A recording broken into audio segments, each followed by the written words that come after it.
ইসকনের ঠিকানা এই বাংলায় হবে না। ইসকনের দালালেরা হুঁশিয়ার, সাবধান, যেখানে যেখানে ইসকন পাবি সেখানে সেখানে কবর দিবি, কবর দিয়া লাভ নাই। শ্মশান ঘাটে দিয়ে নাকি না, যাই হোক, এত বিষয় টিষয় স্লোগান দেওয়ার সময় এখন নাই।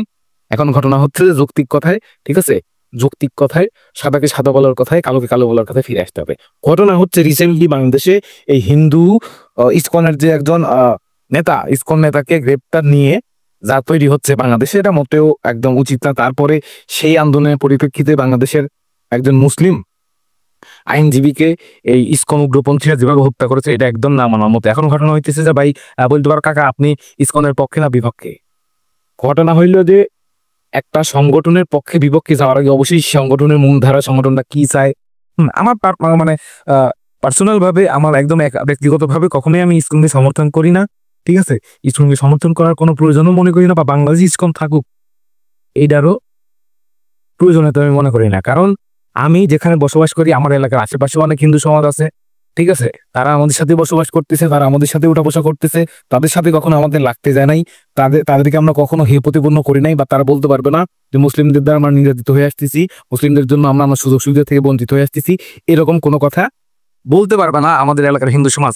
পাশের এলাকার গেলেও এই একই অবস্থান। কোথায় দুই একটা বিচ্ছিন্ন ঘটনাকে কেন্দ্র করে গোটা বাংলাদেশের হিন্দু সমাজকে একত্রিত করে একটা অস্থিতিশীল পরিবেশ তৈরি করার কোনো ইচ্ছে ইসকনের থাকে, তাহলে আমার মনে হয় এই ইসকন, এই বাগবাগটা একটা সংগঠনকে একদম মাটির সঙ্গে মিশিয়ে দেওয়া উচিত। তারপরের কথায় আসি যে বাংলাদেশের একজন মুসলিম আইনজীবী আলিফ ভাইকে যেভাবে হত্যা করা হইল, এই হত্যার তীব্র নিন্দা জানাই, এবং এদের সঙ্গে যারা জড়িত এদেরকে ধরে নিয়ে যে শাস্তি দেওয়া হোক, সেই শাস্তি দেওয়ার আগে প্রচন্ড লেভেলের একটা হাই লেভেলের ডিম থেরাপি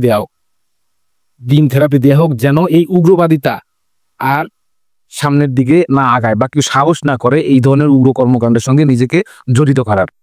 কি ঠিক আছে কথা? কারণ পুট করে শাস্তি দিয়ে দিলেন, জেলে ঢুকাই দিলেন, 2-4 মাস জেল খেটলো, জামিন নিল, টাকা পয়সা খরচ করে জামিন নিয়ে আসে, মামলার নামে থাকলো, আবার ঘাই শুরু করে দিল, ঠিক আছে। আবার মামলা হইলো, 10 বছর পরে সে একটা মাফিয়া হইলো যে আমার নামে 20-30টা মামলা আছে, আমি এখন এলাকার ডন, আমি ওই লরেন্স বিষ্ণুর বংশধর। এরকম হতে বেশি সময় লাগবে না। তো এটাকে সমুৎপাটন করে দেওয়া উচিত। আমার কথা হইল যে বাংলাদেশ একটা মুসলিম অধ্যুষিত দেশ। তো এই দেশে 96% নেবি, বা তার বেশিও হইতে পারে, কমও হইতে পারে, 96% মুসলিম লোকজন বসবাস করে। বাকি যে কয় পার্সেন্ট আছে এর মধ্যে হিন্দুদের সংখ্যা বেশি।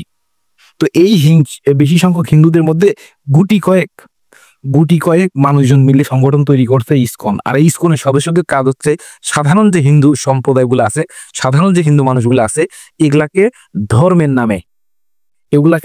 নামে ধর্মের দোহাই দিয়ে, ধর্মের ভয়ভীতি দেখাইয়ে মুসলমানদের বিরুদ্ধে উস্কায় দেয়া, যে মানে মনে প্রাণে ঢুকাই দেয়া যে মুসলমানদের কর্মকাণ্ডে যা আছে সেগুলো আমাদের কর্মকাণ্ডে নাই, মুসলমানরা আমাদের শত্রু, তাদের সাথে উঠা বসা নাই। ভাই 5ই আগস্টের পরে মুসলমানরা আপনাদের মন্দিরে পাহারা দিচ্ছে, আপনারা বলছেন মন্দিরে হামলা হচ্ছে, অমুক জায়গায় হামলা হচ্ছে, তমুক জায়গায় হামলা হচ্ছে, মুসলিম ভাই আপনাদের মন্দির পাহারা দিছে।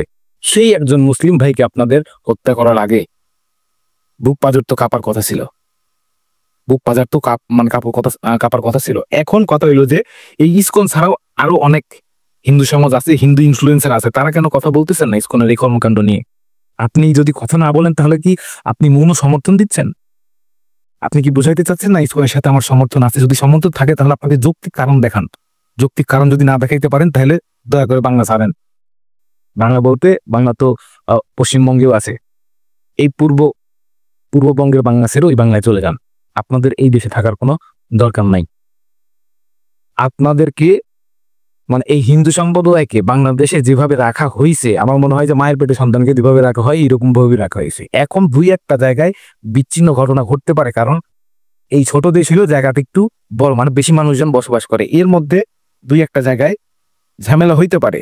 তো 2-1টা জায়গার ঝামেলা নিয়ে গোটা বাংলাদেশ এপাল ওপাল করার তো কোনো দরকার দেখি না আমি। দেখি বলেন এখন কি জানি বলতে চাইলাম। এই যে আপনার ধরেন একজন মুসলিম এবং হিন্দুর বাড়ি পাশাপাশি, তো পারিবারিক ভাবে মনে করেন যে জমি নিয়ে বা পারিবারিক কোনো সমস্যার জন্য দুজনের মধ্যে জেল লাগছে।